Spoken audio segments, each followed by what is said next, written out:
Hi, good afternoon, and thank you for joining us for today's webinar. A few housekeeping notes before we begin. In this platform, all attendees are muted. While you won't be able to ask questions through audio, please note the Q&A function on your screen. If you have a question that is not addressed in the presentation, please submit through the Q&A feature, and our speaker will try to address as many as possible at the end. Also, today's webinar is being recorded and will be posted on our website. As a registrant of today's session, you will receive an email with the link to view the recording once it's available. It's now my pleasure to introduce today's moderator.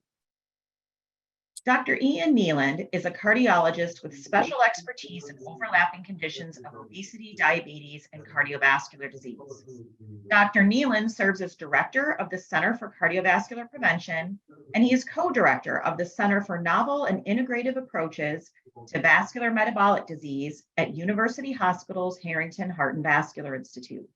In addition, he is an associate professor of medicine at Case Western Reserve University School of Medicine.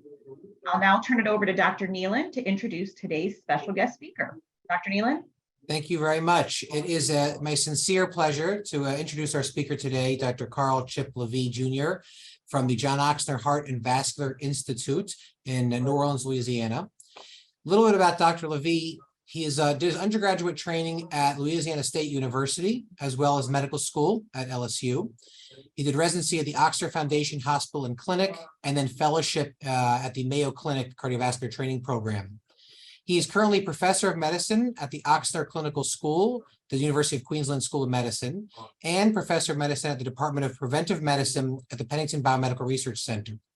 He is the medical director and cardiac rehabilitation director and prevention at Ochsner Foundation Hospital and Clinic in New Orleans, and director of cardiology education at Ochsner, and the exercise testing laboratory, and associate director of the echocardiography laboratory.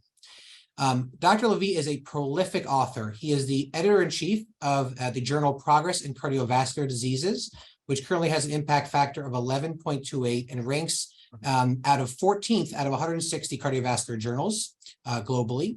He is also associate editor and cardiovascular section editor for the Mayo Clinic Proceedings.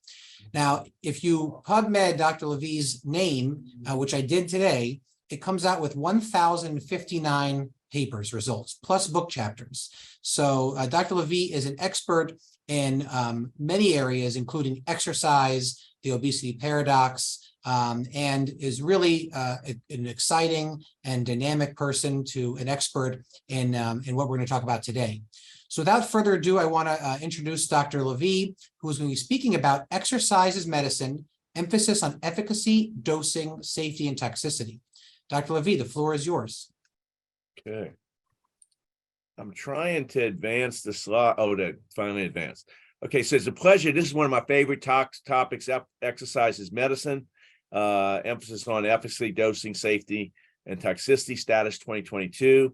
It's my disclosures, not very applicable to today's presentation. I have one slide on personalized activity intelligence, and my obesity paradox book is been published since 2014, so it's not much of a disclosure today.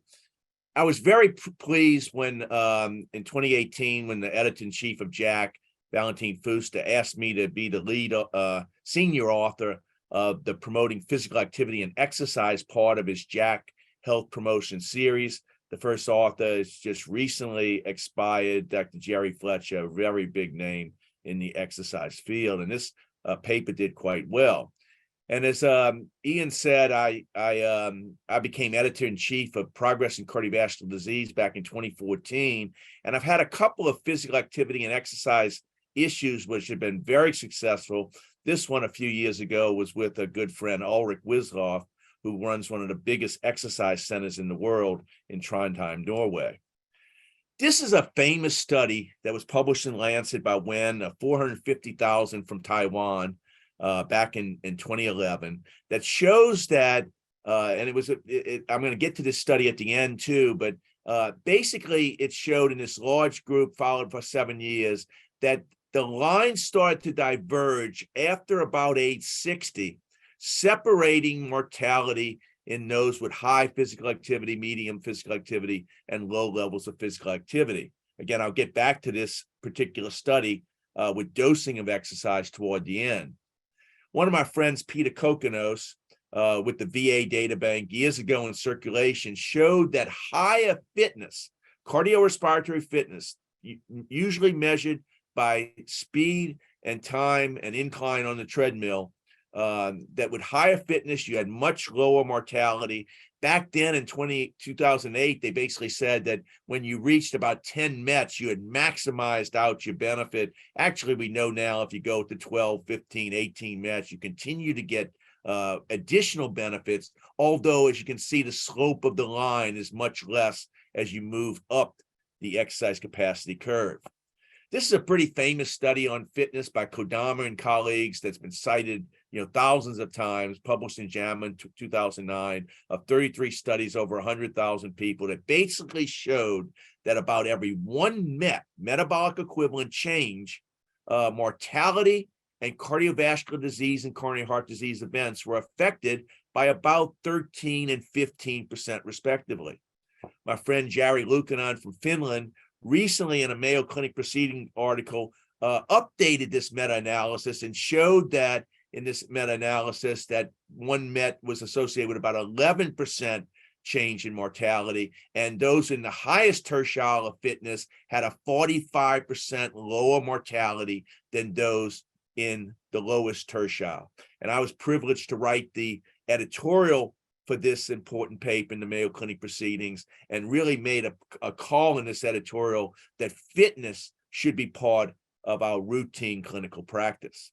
I mentioned Peter Kokonos earlier, and he just recently had a major paper in JAC of close to 800,000 veterans who had been followed for well over a decade, and made the case that cardiorespiratory fitness affected mortality across the spectrum of age, even going into the 80s, in all races, including African Americans and Hispanics, and in both men and in women. So pretty impressive data. I was also fortunate to write the editorial for this paper, and really I made the case in this editorial that I think that this data was especially applicable to our African American population, because we had published several papers decades ago showing that the African Americans actually had lower cardiorespiratory fitness than Caucasians. And we even did a randomized study with the Pennington Biomedical Research Center years ago that African American women had less improvement in their fitness after a formal exercise training program. And since African Americans are having so much cardiovascular disease, this is probably needs to really be an emphasis in our African American population, thinking of racial disparities. Now, the benefits of exercise, though, have been noted for centuries. Cicero said centuries ago that exercise and temperance can preserve something of our strength in old age. Socrates said it is not bodily habits spoiled by rest and illness, but preserved for a long time by motion and exercise. The Earl of Derby said those who think they have not time for bodily exercise will sooner or later have to find time for illness. And the famous clinician, Paul Dudley White, said healthy exercise is valuable not only for the maintenance of good physiologic functions of the body, but also for mental clarity and feelings of good health. Well, if this is all true, then why do we all often hear patients asking, is it safe for me to go exercise? Before beginning an exercise program, sometimes they're told they need to see their doctor. It seems to me that before beginning a program of sedentary living in isolation from the natural world, that would be more reason to see the physician than for starting an exercise program. Now, the Lancet had a big physical activity series back in 2011. The whole issue of Lancet was on physical activity. And one of the papers by Ai-Min Lee made the case that almost 6 to 10% of major NCDs worldwide could be attributable to basically physical inactivity and sedentary behavior. Somewhere 6% for coronary heart disease, 7% for type 2 diabetes, 10% for breast cancer, 10% colon cancer, 9% for all premature mortality. And she concluded in this paper that almost 5.3 million deaths worldwide per year, based on the 2008 deaths, could have been avoided if physical inactivity was totally eliminated. if it was just reduced by 25%, you could save 1.3 million deaths worldwide, and by 10%, over 500,000 deaths per year worldwide. So pretty impressive overall potential for increasing physical activity to change longevity in the population. Now, I mentioned this early in my disclosures. It's really not too much of a disclosure right now because this book came out in 2014, but I am the author of the book Obesity Paradox, and I'm not going to talk in much about obesity paradox today, but mostly about the impact that physical activity and fitness have on the obesity paradox. I was also privileged that Valentin Fuster in 2018 asked me to lead the healthy weight and obesity prevention paper for his Jack Health Promotion Series. And this, along with the physical activity paper, have both been heavily cited.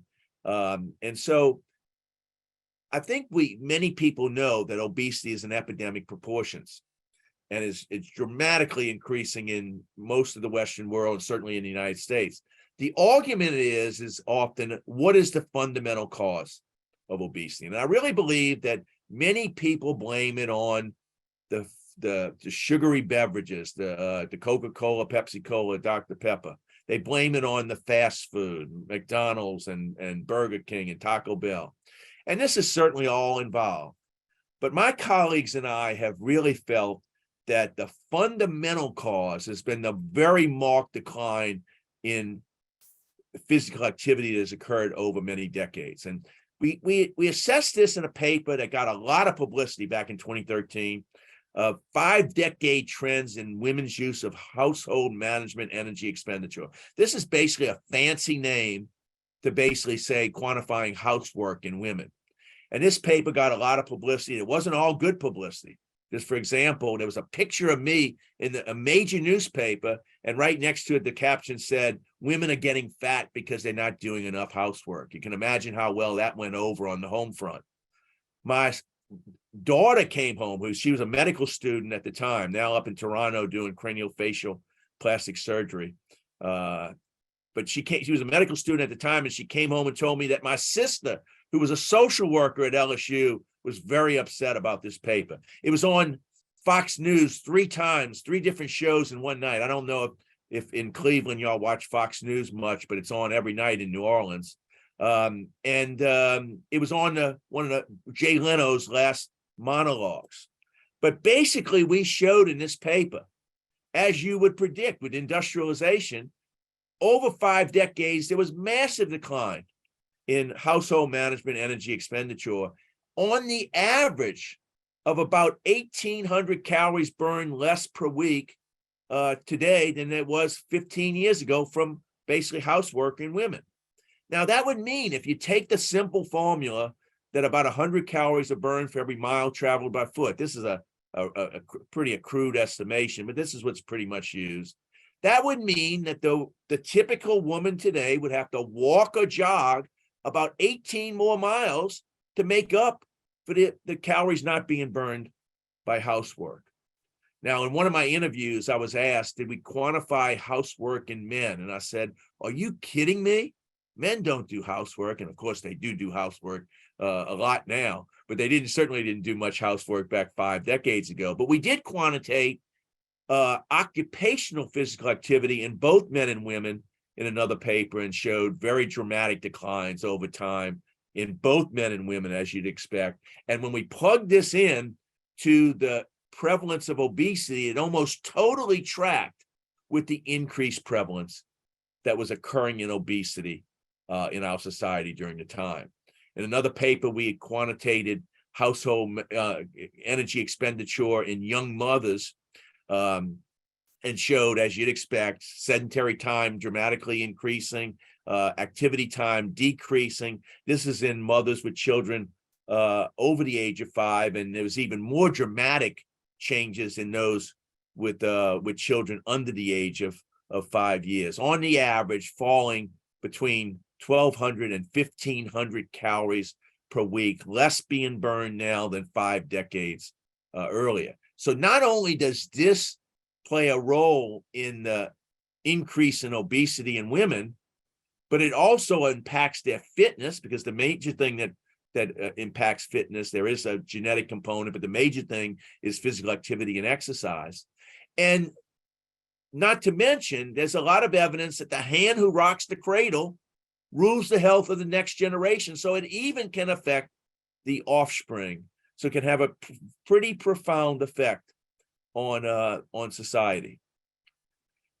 A good question arises always is, how does physical activity, exercise, and fitness protect individuals from cardiovascular disease? This busy slide says all kind of mechanisms: improving parasympathetic to sympathetic tone, improving blood pressure and endothelial function, mitochondrial density, reducing inflammation and improving insulin sensitivity, improving capillary density. All of these are involved. But one thing that we believe that is extremely important, that has been neglected in really most of medicine, and certainly in cardiovascular diseases, is the effect that it has on psychological risk factors. Psychosocial stress certainly plays a major role in cardiovascular disease and in the recovery of our patients who've already had cardiovascular events. And as Cicero noted centuries ago, it is exercise alone that supports the spirit and keeps the mind in vigor. We did a meta-analysis of all the studies years ago in the Canadian Journal of Cardiology, talking about the data that mostly we had published on cardiac rehabilitation and exercise training and its effect on the psychological risk factors and on the subsequent prognosis in patients. One of the patients' papers was back in the Archives of Internal Medicine 15 years ago. This is now, of course, called JAMA Internal Medicine, where we assessed the psychological risk factors in our patients in cardiac rehab and showed that both the younger, we define younger as under 55 in this paper, and we define elderly as over 70 years of age in this paper. We showed that both groups had a lot of psychological distress, even more so in the younger patients. It was considerably higher in the younger for anxiety and hostility. Hostility is a way to say unexpressed anger. And depression was quite high in both the older and the younger, but a little bit higher in the younger patients. But following a cardiac rehabilitation and exercise training program, typically cardiac rehabilitation is 3 times a week for 12 weeks of exercise and educational sessions, we showed pretty dramatic improvements in the psychological risk factors, falling by 30 or 40% in the older patients, falling by 70% or more in the older patients in the prevalence of anxiety. 60% falls in the prevalence of hostility, probably more important in the younger than the older because their prevalence was so much higher to begin with. And the thing that gets most of the attention, and probably should because it carries most of the weight statistically for predicting an increase in cardiovascular events, is the role of depression. And depression fell by 70% in our older patients and by 80 to 90% in the younger patients, following a formal cardiac rehab and exercise training program. But what may be more important is the effect that it has on survival. We showed in this 2007 American Journal of Medicine paper that the patients who had depression following cardiac rehabilitation basically had 4 to 5 times higher mortality than did the patients who were not depressed during a 3-year follow-up period. So quite profound differences. And when we assess those who what we call control depressed, that would mean depressed patients following a cardiac event, but who did not attend cardiac rehab, they basically had over 3 times higher mortality during the next 3 years compared to those who were depressed and who attended the cardiac rehabilitation and exercise training program. Now, we couldn't do a randomized study because cardiac rehabilitation is considered a quality metric. You couldn't randomize patients to no cardiac rehabilitation. So the best we could do was try to take patients who otherwise looked similar on paper, basically had the same risk factors, the same ejection fraction, everything seemed statistically the same. And the difference was those who attended cardiac rehab and those who didn't, realizing that there could easily be a difference in the psychological nature of those who wanted and chose to attend cardiac rehab compared to those who did not. Now, a lot of people, would ask, cardiac rehab is not just exercise. I mean, I think that's what we think of mostly when we think of cardiac rehab. But cardiac rehab is also education. It's also group sessions. It's kind of like the same sessions that psychiatrists and psychologists often have, but to get the bonding of patients in the same boat. So we tried to separate, because statistically it's hard to do so, but we tried to look at the patients who, so they all got education and they all had the group sessions, but based on their fitness change, we measured cardiorespiratory fitness by actually gas exchange. So even the gold standard of measuring cardiorespiratory fitness. And we showed in this paper, the American Journal of Medicine in 2007, that those patients who did not improve their fitness by cardiopulmonary stress testing, their peak VO2 didn't improve following cardiac rehab, they continued with very high prevalence of depression and a very high mortality rate. But those patients who just improved their fitness a little bit, and we define this in this paper by between 0 and 10%, and those who got more profound effects on improving fitness by greater than 10%, both had quite significant falls in their depression and significantly lower mortality during follow-up. And in this paper, it looked like that it didn't matter whether you got a little bit improvement in fitness or a lot of improvement in fitness. In other bigger papers, we showed that more improvement in fitness is even better. But certainly, improving fitness was the major thing that correlated with reducing depression and depression-related increased mortality rate.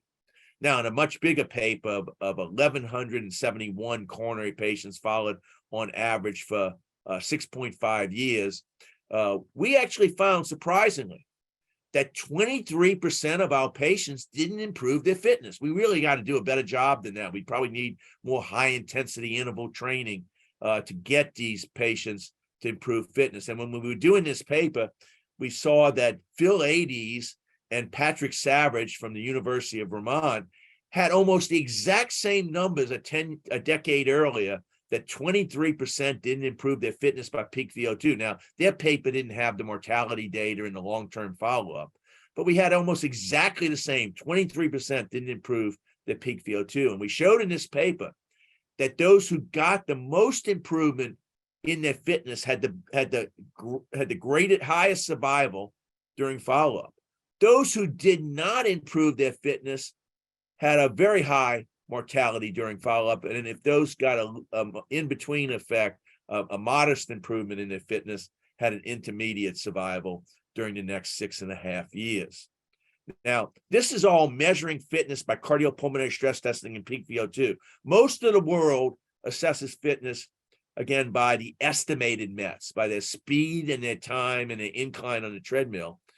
And in an abstract on this same data bank, when we did this, we showed that, again, the best survival were those who both improved their peak VO2 and also improved their estimated METs. The worst survival was those who didn't improve either. And if you did one of the two, you had an intermediate mortality during the next 6.5 years.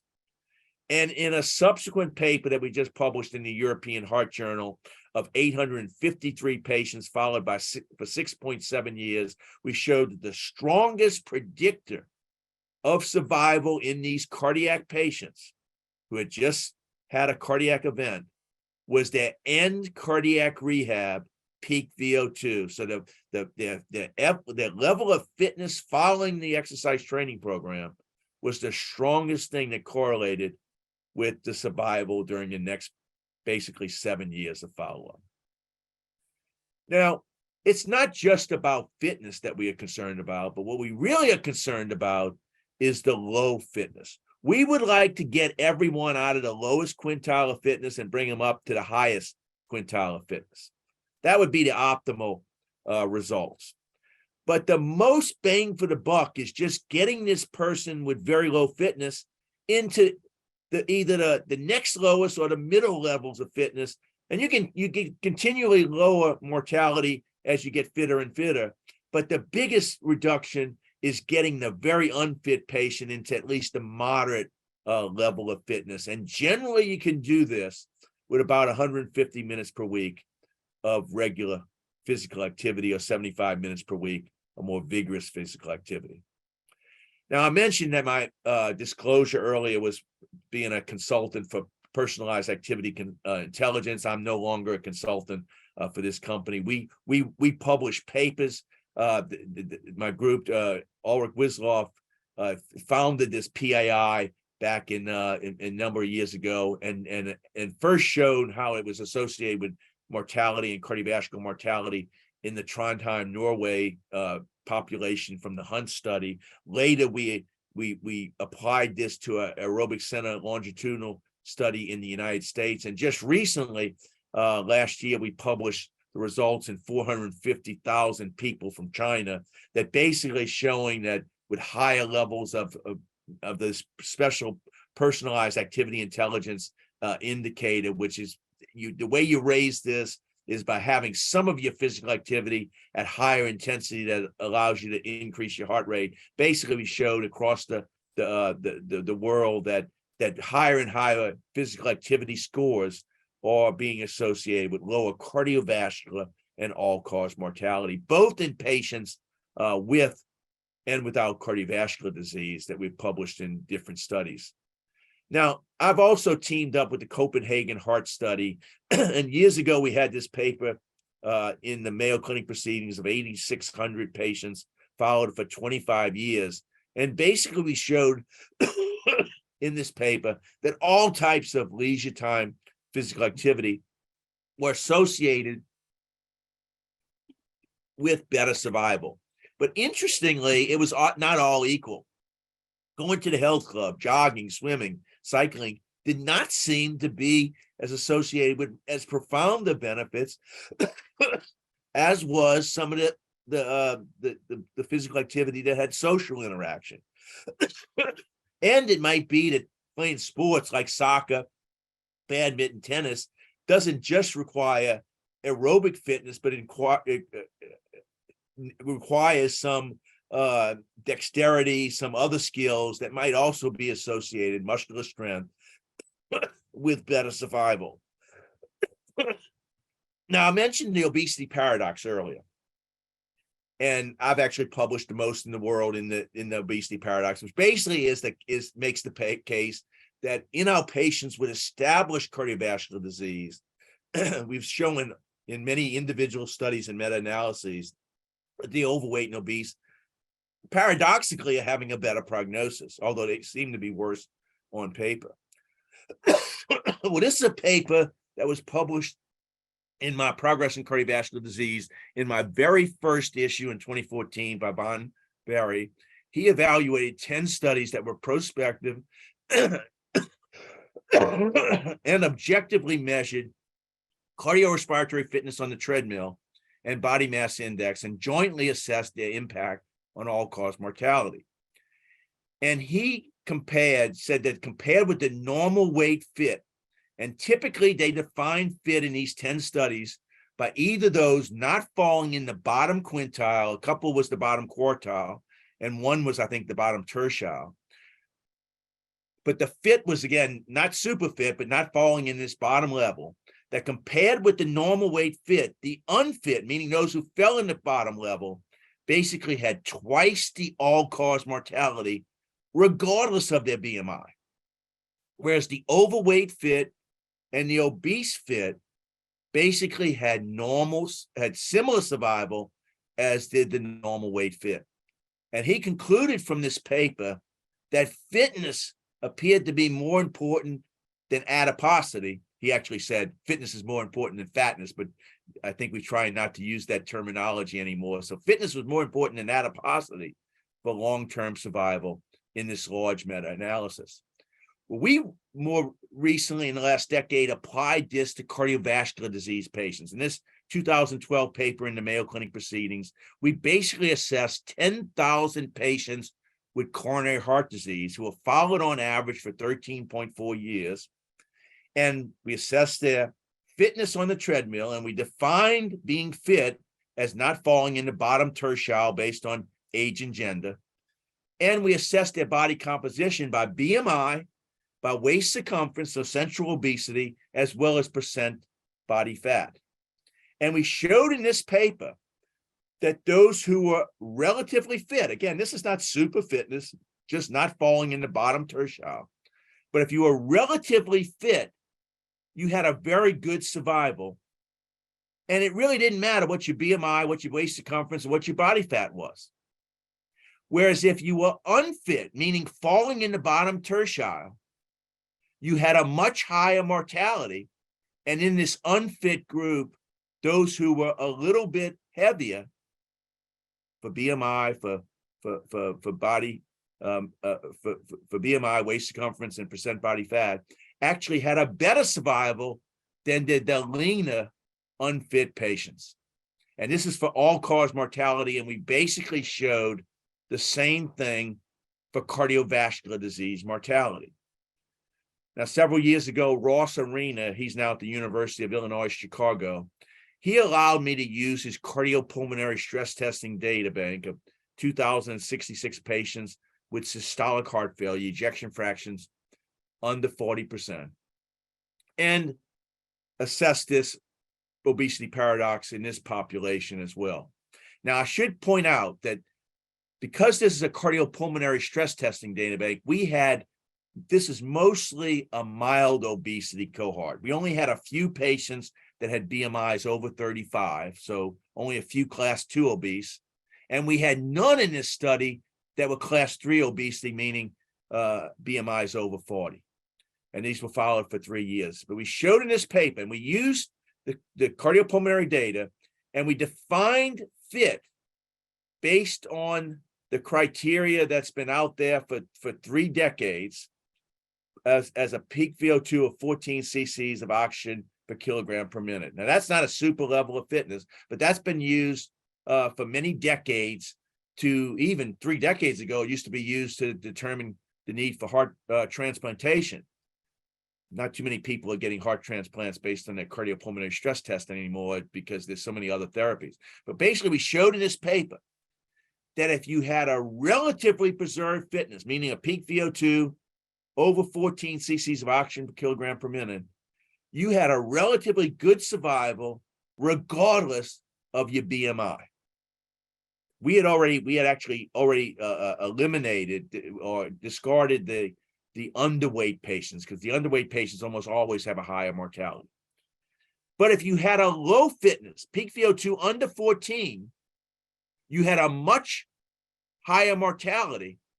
And then there was a strong obesity paradox, meaning that the best survival were those in the obese, followed closely by the overweight, and the worst survival was in the normal BMI patients. In a subsequent paper in American Journal of Medicine, again, I teamed with the Norway group from their Hunt study of 6,500 coronary patients. BMI and physical activity data was present. And we showed in this paper a strong obesity paradox during a follow-up of 13 years. But we also showed that physical activity was a much stronger predictor of survival, of total survival and cardiovascular survival than was BMI. And the obesity paradox was only present in those who did not meet their physical activity requirements of 150 minutes per week of moderate or 75 minutes per week of vigorous physical activity. If you did meet your physical activity requirements, there was no obesity paradox, and overall your survival was quite good. But among those who did not meet their physical activity requirements, there was a strong obesity paradox, meaning that the heavier patients had a little bit better survival during follow-up. And then in a subsequent JACC paper, we used the Hunt study to assess changes in physical activity and changes in BMI in a group of coronary patients, 3,300 followed on average for 16 years. And we showed that there was no group where weight loss was associated with better survival. In fact, in the normal BMI patients, those who lost weight actually had a higher mortality, and those who gained weight had a lower mortality.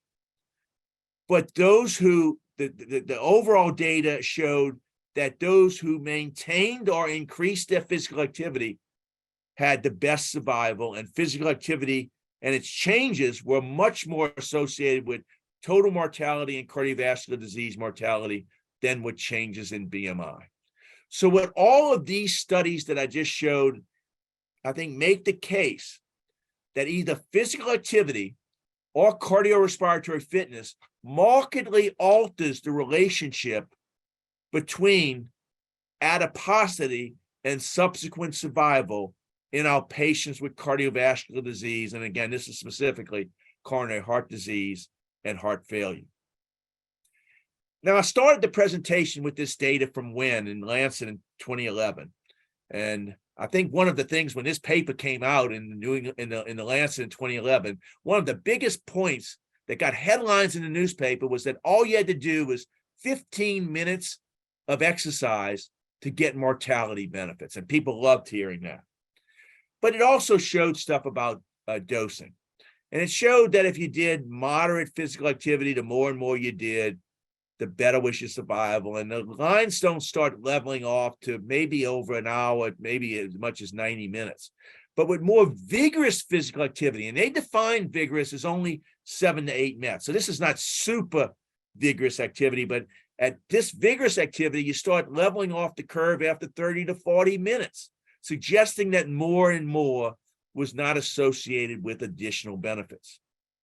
And this goes along with a big running study that we published in JACC in 2014 from the Aerobic Center longitudinal study of 55,000 people, and we assessed 13,000 runners compared to 42,000 non-runners during 15 years of follow-up. And we showed in this paper that, not surprisingly, the runners had 30% lower mortality and 45% lower cardiovascular mortality. Now, I think most people would think, okay, I can believe that, because one is that runners might just be healthier. It might be selection bias. The fact that they're able to run, they're going to be healthier. And also that running probably is a good form of exercise, is probably going to help survival. But what we were most interested in is when we looked at the dosing, we divided the runners, the 13,000 runners, into quintiles of dosing.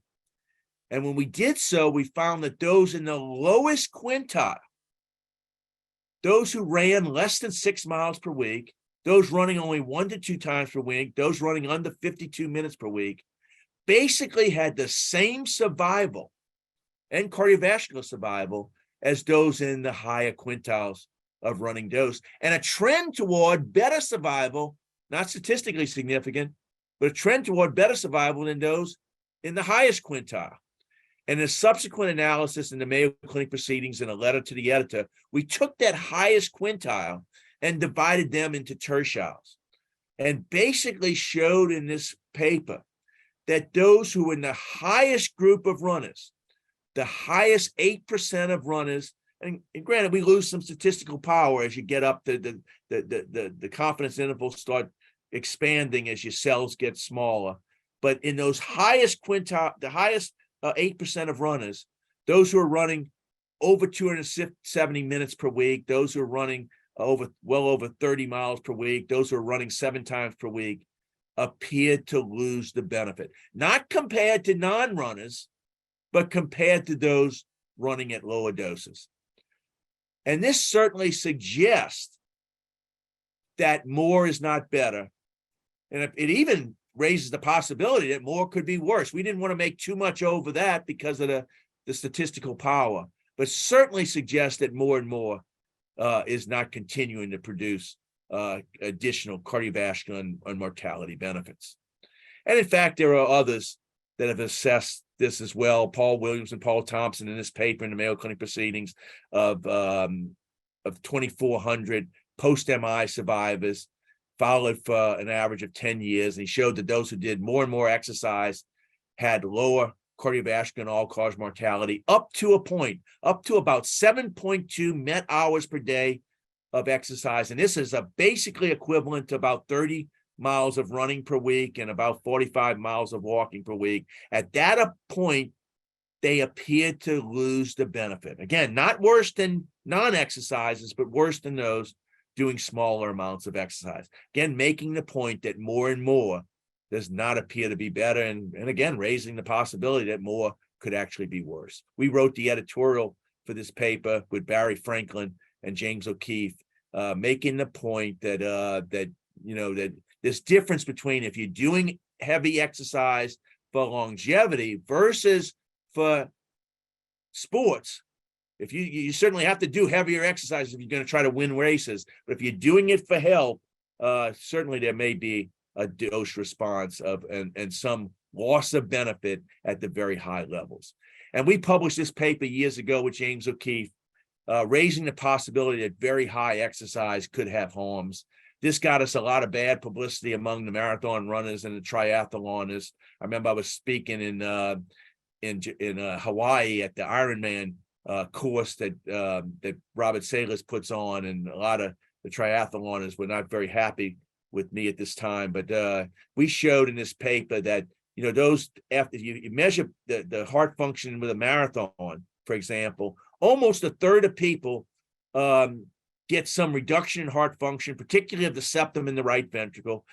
About a third of them release troponin, a third of them release brain natriuretic peptide. Troponin is what we measure in heart attack. BNP is what we measure for heart failure. Now, fortunately, this resolves, but certainly raises the possibility that there may be some harms of vigorous exercise. Again, I mentioned my Copenhagen connection. We had this paper very recently in Mayo Clinic Proceedings of 8,600 Copenhagen group, followed for 25.6 years. And we showed that when looking at the sports activities, the reference group who had the lowest mortality was doing sports activities between 2.5 to 4.5 hours per week. And compared, we showed a U shape. Those who did very low level of activities had higher mortality, but those who reached up to 10 hours per week actually had a statistically higher mortality than did the reference group. And it's again suggesting that more and more is not better, raising the possibility that more and more could even be harmful. So as Hippocrates said centuries ago, all things in moderation. If we could give every individual the right amount of nourishment and exercise, not too little, but also not too much, we would have found the safest way to health. And again, we have new physical activity guidelines that now say that 150 to 300 minutes per week of moderate or 75 minutes per week of vigorous are needed. All movement counts. The previous said you had to do 10-minute bouts. Now you can, every little bit you do, all counts and adds together. Adults should do 2 or more sessions also of resistance training. Older adults, it's even maybe more important, balance training and resistance training. Kids 3 to 5 should be active throughout the day, and between 6 and 17, they should be doing 60 minutes per day of moderate to vigorous physical activity. Now, we're still in the COVID era, and this is the first COVID paper published by our Detroit group in the Mayo Clinic Proceedings, and showed that when they had a fitness measurement and then the patients developed COVID, they showed that previously higher fitness was associated with less need for hospitalizations in the COVID patients. And basically, for about every 1 met higher, there was about 15% lower need for hospitalization. And when it corrected for other baseline factors, it was 13%. And we published the editorial about this paper. And again, I focused on fit is it for overall healthy living. And again, particularly in the African-American population who seem to have a bad response, especially early on during COVID. My friend Robert Kalis from Kaiser published this study in British Journal of Sports Medicine, the leading sports journal, of 45,000 COVID patients, and showed that they have physical activity data on all of their people in Kaiser, and it showed that those who met the physical activity requirements had less hospitalizations, less ICU admissions, and less death when they developed COVID. Again, supporting physical activity and fitness as a benefit from COVID. My friend Ross Arena and I formed this Healthy Living for Pandemic Event Protection, HL Pivot that we call it, a multi-faceted approach to potentially improve the health of the population. We published this. It's probably been cited 600 times, that with COVID, we basically saw two pandemics colliding, the physical inactivity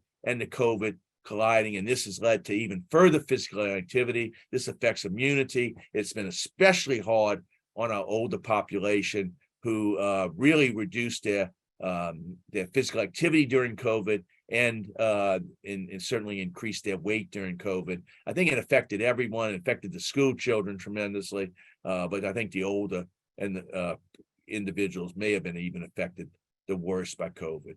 And this is a paper that we published a decade ago in Mayo Clinic Proceedings about physical activity promotion. This became the highest cited paper that year in the Mayo Clinic Proceedings, making the case that clinicians are usually not assessing physical activity in their patients. Many people don't even feel confident in doing so. We really need to do a better job at every patient we see, assessing their physical activity and exercise and giving them a recommendation to increase their physical activity when they're not meeting the current guidelines. So in conclusion, the 2018 Federal Activity Guidelines suggest 150 to 300 minutes per week of moderate physical activity, of 75 minutes per week of vigorous physical activity, 2 or more times per week of resistance exercise. Recent evidence, though, suggests that benefits of exercise occur at even levels well below this. The Lancet paper by Wen shows that. Our running paper suggests that. Certainly with running, the maximal benefits appear to occur at very low levels. But of course, running is a very high intensity form of exercise. In almost everyone, the maximal benefits occur probably at about 40 minutes and certainly under 60 minutes. And again, promotion of physical activity and exercise training is needed throughout the healthcare system, which can start with having exercise and fitness as a vital sign. Improving physical activity, exercise training, and fitness may be particularly needed in the COVID era and beyond. And as we hear so often from patients, they may not say it exactly like this, but give it to me straight, doc. How long do I have to ignore your advice? They all say the reason why they're not exercising is they don't have enough time. And the answer is, what fits your busy schedule better? I used to say exercising 30 minutes. At one point, I had 60 minutes per week. Now it could be 10 or 15 minutes per week, or being dead 24 hours per day. Again, any exercise is better than no exercise for improving prognosis. Thank you very much. And Ian, it was a privilege to speak with your group today. And I really appreciate your invitation to do so. And I hope I left a little bit time for some Q&A. Thank you very much. Well, thank you so much. Really an excellent presentation. I know I learned a ton, and I feel like I'm up to date now with the recommendations and guidelines, but there's so much more to know. We have several questions here, Chip, that we can go through and I'd like to get your thoughts on. So one of them is about the obesity paradox. So one of the participants asked, does the obesity paradox data hold true when you're talking about other risk factors or other comorbidities like hypertension, diabetes, dyslipidemia, smokers? Is it just in heart failure, just in coronary disease? So there's actually obesity paradox papers for most of that. So for hypertension, so we know that obesity is a big cause of raising blood pressure. And the lean patients have much lower hypertension. Yet in cohorts of obesity, most have shown either an obesity paradox or a U-shaped relationship. Probably one of the best was by Franz Messerli in American Journal of Medicine about a decade ago from the INVEST study, 22,571 hypertensive patients, that showed that despite the fact that the obese had less control of their blood pressure, they had lower, the obese hypertensives had lower cardiovascular and all-cause mortality. Maybe because they have lower plasma renin activity, but that's been true for hypertension. It's been true for COPD. It's been true for chronic kidney disease and end-stage renal disease. It's been true for HIV. So there's been obesity paradox papers in atrial fibrillation and in diabetes.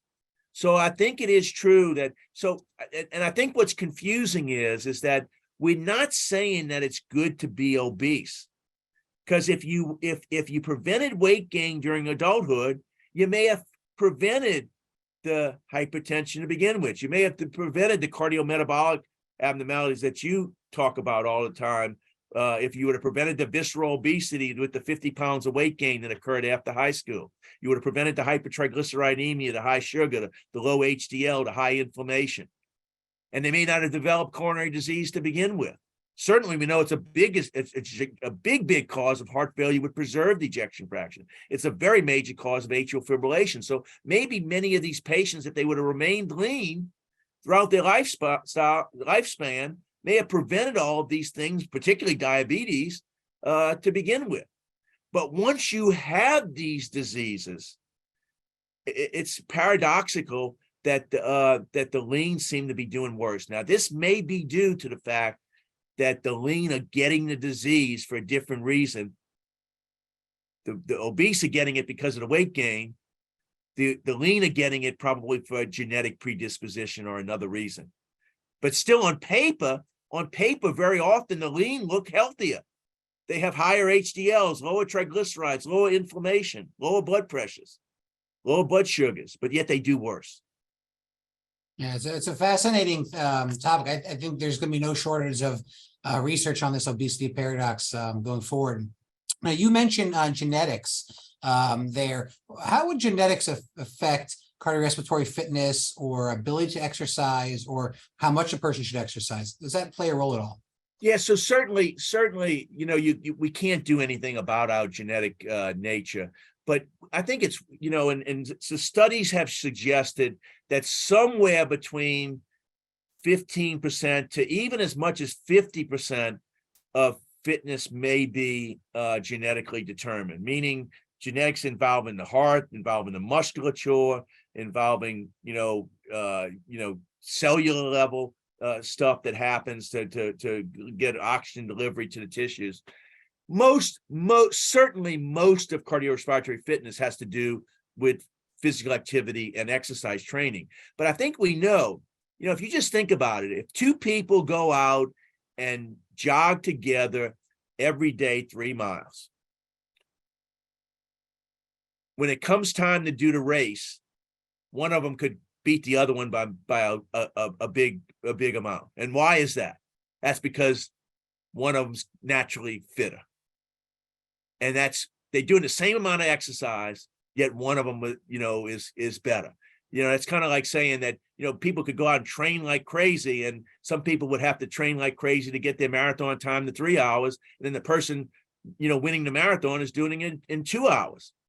And what's the difference between them? It's probably even they're training harder, probably because they're skinny like a skeleton.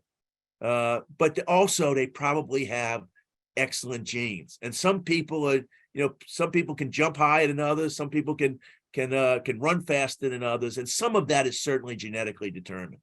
So it's no big surprise that would apply to fitness as well. Yeah, that is fascinating.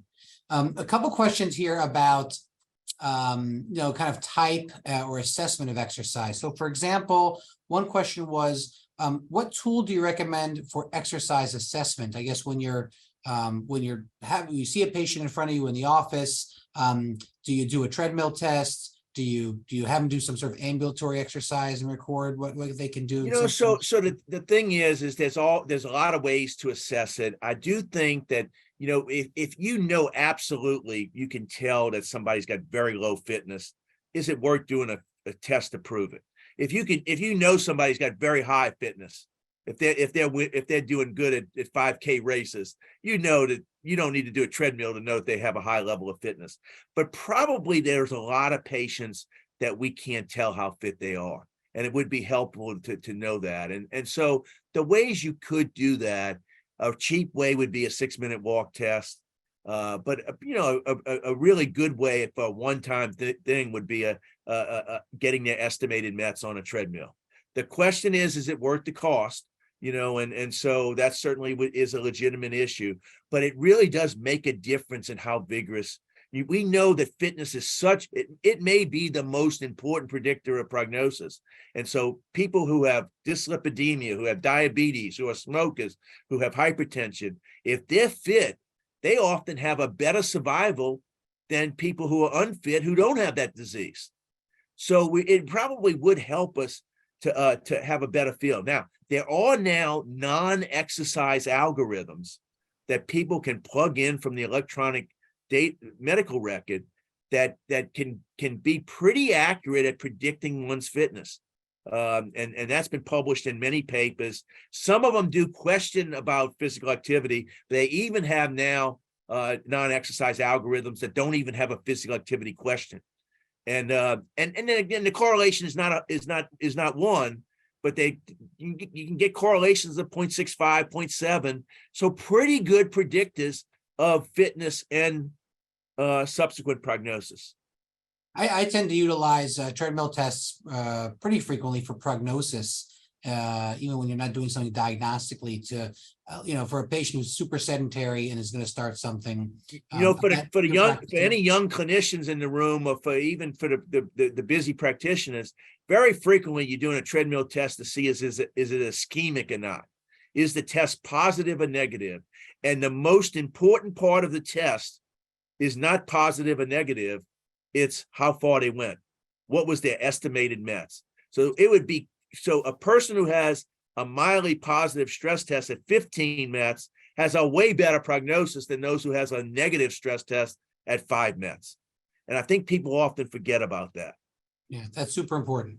A couple questions about, as I mentioned, the type of exercise. One is about interval training or high intensity interval training. What are your thoughts about that? And also about, is there a rest day that you recommend in between these 7 days of working out?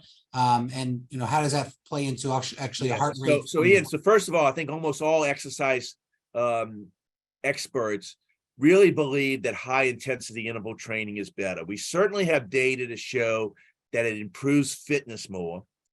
We certainly have some data to show that it improves some cardiovascular structure and function more than does low continuous exercise.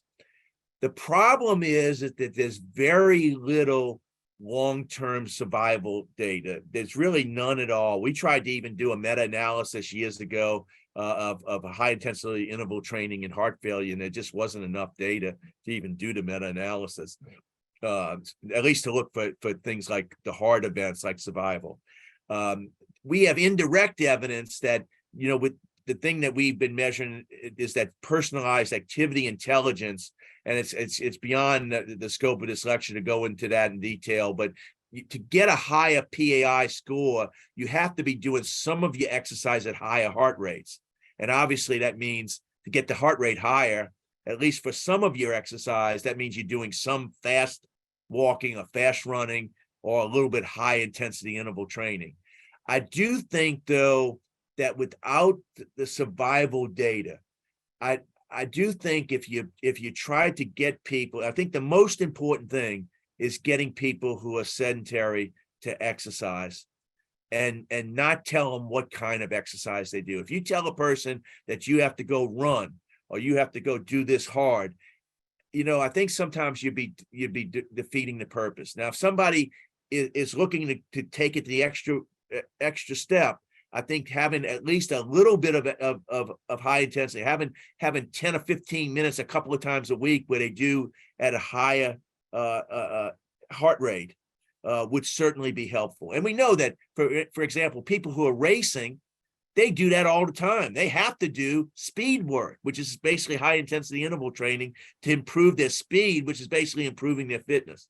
And again, we probably see the same thing in our healthy population. The problem is we think that would be the benefit because it improves their fitness more, and fitness seems to correlate with everything related to survival and cardiovascular survival, but there's no high intensity training studies or meta-analyses that have clearly shown that those who are doing high intensity interval training compared to moderate continuous training are getting more benefits. And so I do think that I personally believe in HIIT, as it's often abbreviated, HIIT. But I think that I'd really like to get the best exercise for someone is the one they're going to do. So telling somebody they have to do an elliptical machine where they hate it, or they have to do a bicycle where they hate it, I think for many people the easiest to do is a fast walk, except for people with musculoskeletal limitations to do this, and then maybe an elliptical machine, a bicycle, or a water exercise might be better. But I think the best exercise for almost everyone is the one that they're actually going to do. That's an excellent message. We're almost out of time. I want to know, is it okay if we do a couple more questions? Sure, I'm doing fine. Okay, excellent. So one question is, do you know if there's a relationship between physical activity and lowering cardiac calcium score or changing one's calcium score? No, so the physical activity improves the prognosis. There is actually data to show that very, very high physical activity is associated with higher coronary calcium scores. So the marathon runners, I published an editorial for a paper that was in JAMA Cardiology just a couple of years ago from the Dallas Heart Group, and you did a lot of papers, I know, with that group. But Ben Levine was, I think, the senior author, and I'm blanking on the name right now, but pretty famous, actually, first author. But it was a large study that showed that the 50-year-old marathon runners, a lot of them had coronary calcium scores of 800, and yet they had a very good prognosis. Now, you even had a better prognosis if your calcium score was low, but among the very high exercises, the prognostic value of the calcium score was certainly blunted considerable. And we know that that's the same for high dose statins. High intensity statins actually increase the calcium score. But what they're doing is actually decreasing the soft plaque, the plaque that's more vulnerable. Probably that's what's happening with high exercise as well. But certainly we don't have evidence that physical activity lowers the calcium score. Now, it is certainly possible that lifetime physical activity might have prevented people from getting the coronary calcifications, which is usually due to soft plaques becoming calcified. But I think that right now we mostly focus on that the physical activity is preventing the soft plaques and preventing the cardiac events. And one last question. You talked about COVID, and as we know, there's a lot of post-COVID shortness of breath, chest pain, fatigue. Would you counsel someone who's developing some of these type symptoms and they're thinking, I have some symptoms from post-COVID, I shouldn't just go out and exercise. It's not good for me. Yeah, I mean, we know, Ian, that some people with COVID get a cardiomyopathy, get myocarditis, and some people are getting long COVIDs. And so it's hard to tell people who are still winded they need to be doing hard exercise. I do think that once you know that their troponin's okay and their echo is okay, that they don't have myocarditis or cardiomyopathy, they can go back to at least doing modest. But I think there's some people that take 3-6 months or longer, and some people are even a year out and they still feeling the effects of COVID, that they cannot go back to their high level of training. I think if you can get those people to go back to doing, even if somebody was running hard, if they can go back to running slow or doing fast walking, at least they're going to be getting the health benefits. And we're hopeful that people are going to eventually get over all of the bad effects of COVID. I think many people recovered from the COVID within a week or two, and can go back to full exercise, quite soon. But there are some people that have pretty lingering COVID. And again, I'm certainly not an expert on long COVID, but and I'm not sure anybody really understands long COVID. But certainly COVID seems to be doing something, probably at the cellular level, that's having much more sustained effect that you can't explain just based on their echo and their EKG and their troponin level. Yeah, that's very true. Well, thank you so much. I really want to tell you it's been an amazing lecture, and I'm going to turn it over to Tiffany now. And thank you again, Dr. Levy, for being with us today. And everyone, I encourage everyone to read Dr. Levy's papers and check them out. There's lots and lots of great stuff there. Appreciate it. Pleasure to be here with y'all. Thank you. And thank you both for your time and sharing this information and answering all the questions that were posed today. I just have a couple of final notes for the audience. If you're a provider attending today's session, please note the code in the chat to claim credit for attendance. And finally, before you log off, you'll notice a post-session survey pop up on your screen. We ask that you just take a moment to provide your feedback to help guide future webinar topics. Thanks again for attending, and have a great afternoon, everyone. Have a great day, everyone, and a great weekend.